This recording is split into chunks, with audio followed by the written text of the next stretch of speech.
Bonjour à tous les amis, j'espère que vous allez bien. Face reveal, voilà à quoi je ressemble. C'est parti, on va analyser la session américaine, la session US. Hop hop hop. Tout d'abord, dans la description, il y a un concours pour gagner un compte financé FTMO à 10 000 dollars. Donc, n'hésitez pas à y participer. Deuxième point, j'ai vu que vous étiez plus de 60% à ne pas vous être abonné à la chaîne YouTube. Donc, abonne-toi, like et active la cloche.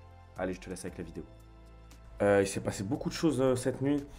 Notamment à cause de la session asiatique, tout s'est cassé la gueule. Et même au niveau crypto, etc., ça s'est effondré. Bitcoin, Ethereum, c'est à peu près les mêmes patterns, les mêmes schémas. Solana, etc. L'or, du coup, a dû monter, forcément. Voilà. Mais par contre, les indices, c'est la catastrophe. Peut-être pas trop US 30. On va voir. Mais US 100, c'est sûr que US 100, voilà. Oh la vache. Waouh. Waouh, waouh, waouh. Ouais, US 30, c'est quelque chose. Hein.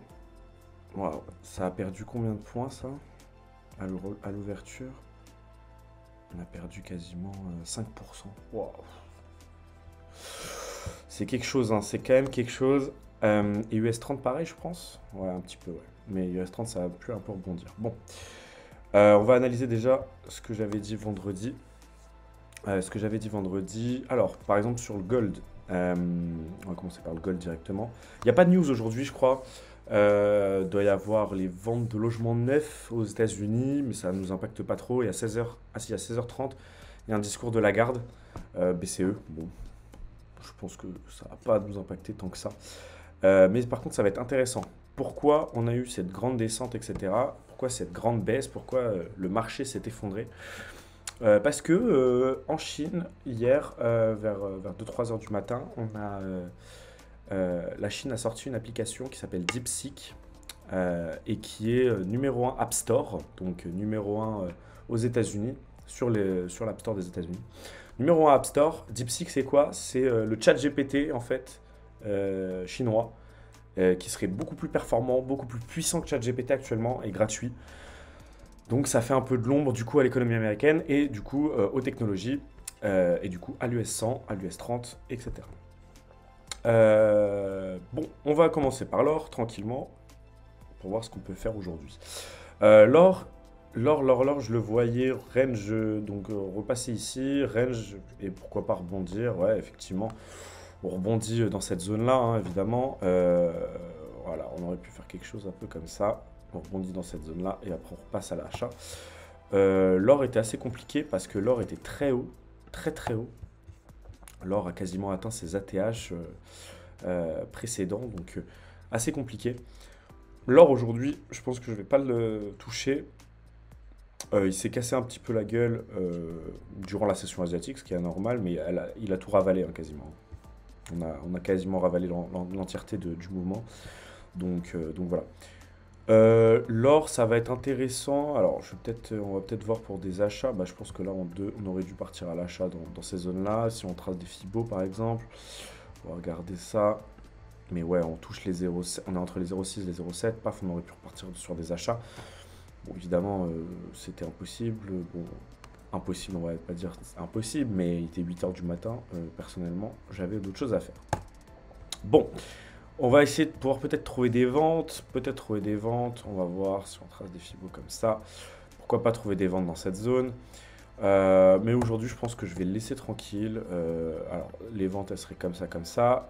Pour des achats, ça serait retaper du coup nos 0,7 ici. Et puis après, repartir à l'achat.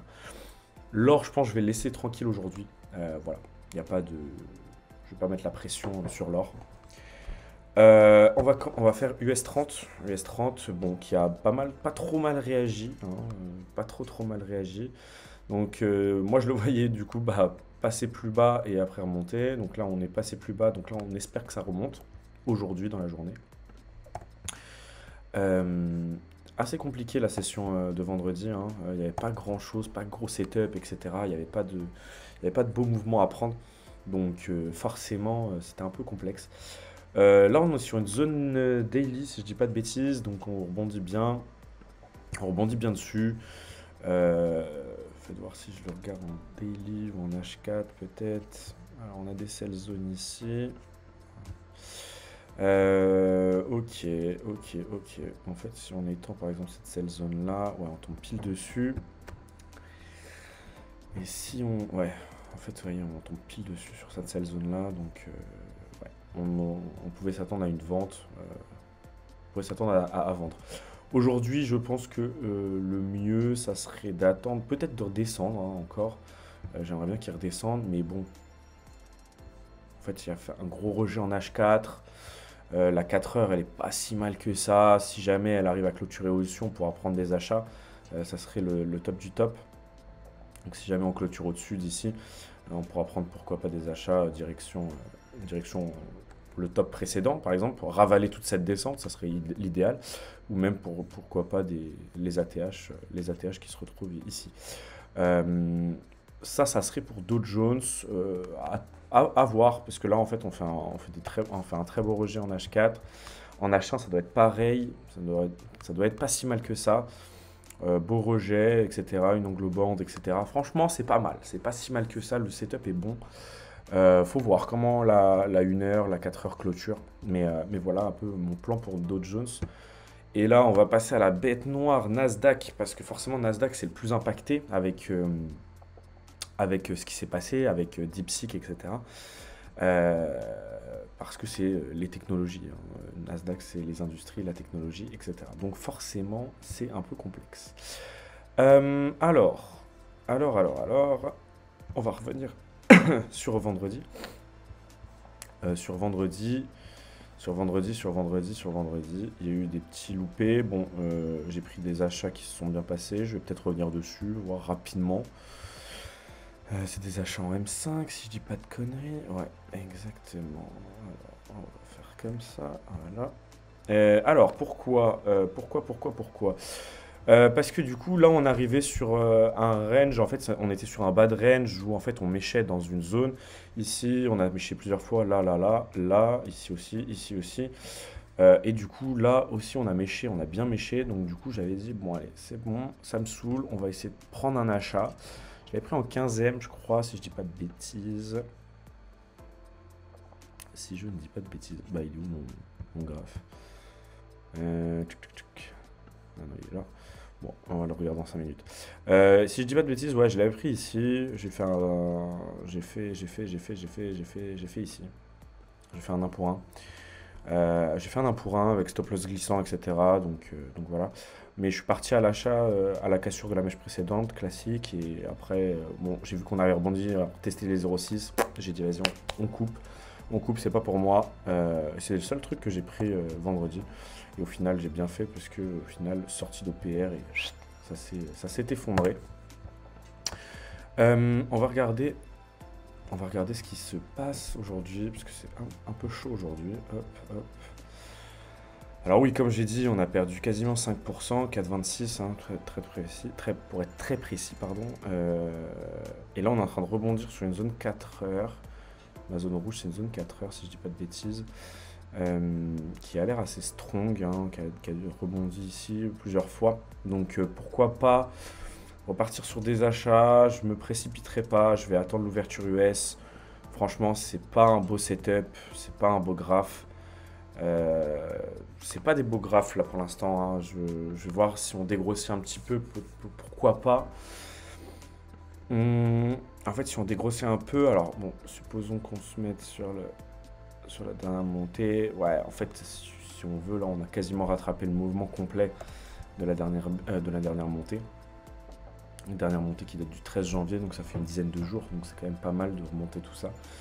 Notre trendline baissière n'est pas confirmée. Bon, on peut l'étendre. En revanche, si jamais on arrive à retoucher cette trendline baissière, il faudra faire attention. Si on arrive à retoucher ici, il faudra faire attention parce que potentiellement on peut redescendre. Mais si on arrive à passer au-dessus, ça serait un bon signal pour des achats. Donc ma trendline baissière est là. Donc on va rester vigilant. Ça, c'était ma trendline ici. Enfin, mon support ici. Vous voyez, ça va même retester mon support, etc. Donc, non, franchement, c'était assez accurate hier. Enfin, hier, pendant la nuit.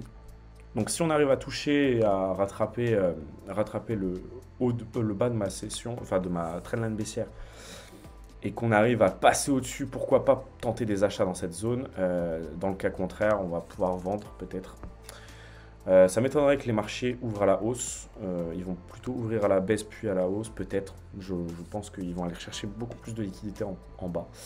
Aller chercher des liquidités ici à l'ouverture, puis après remonter. Donc moi je ne me précipiterai pas. De toute façon, il n'y a pas de news majeure, etc. Donc on va trader en fonction du marché, mais ça va être intéressant aujourd'hui de voir comment évolue le marché. Donc voilà. Bon courage à tous sur les marchés. C'était le face reveal. Hein. Voilà, j'espère que voilà. J'enlèverai la capuche une fois que j'aurai une coupe un peu plus décente. Hein. Et puis voilà. Bon courage à tous sur les marchés. Et puis on se voit demain pour voir si ce que j'ai raconté, c'est pas des bêtises. Normalement, ça devrait aller. Ça devrait le faire. Voilà. Allez, à plus. Bonne journée. Ciao.